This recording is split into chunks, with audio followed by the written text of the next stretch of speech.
Chapter 24. And after 5 days, Ananias the high priest descended with the elders and with a certain orator named Tertullus, who informed the governor against Paul.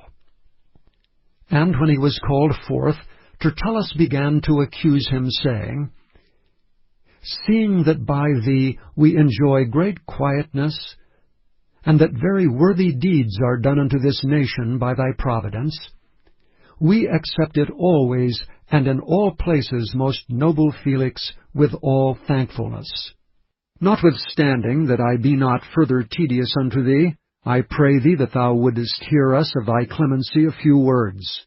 For we have found this man a pestilent fellow, and a mover of sedition among all the Jews throughout the world, and a ringleader of the sect of the Nazarenes, who also hath gone about to profane the temple, whom we took, and would have judged according to our law.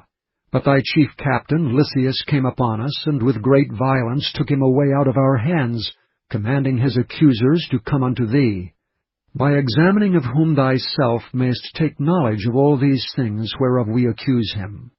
And the Jews also assented, saying that these things were so.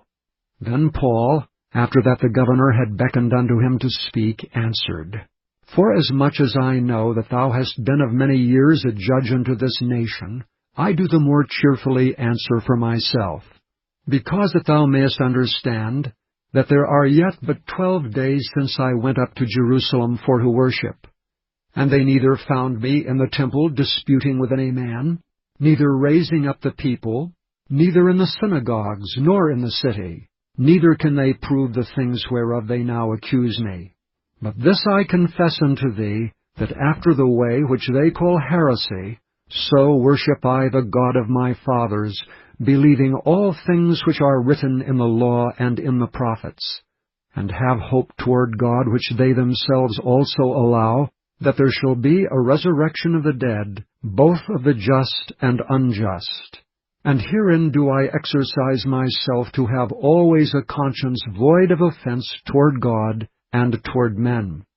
Now after many years I came to bring alms to my nation and offerings, whereupon certain Jews from Asia found me purified in the temple, neither with multitude nor with tumult, who ought to have been here before thee and object if they had aught against me.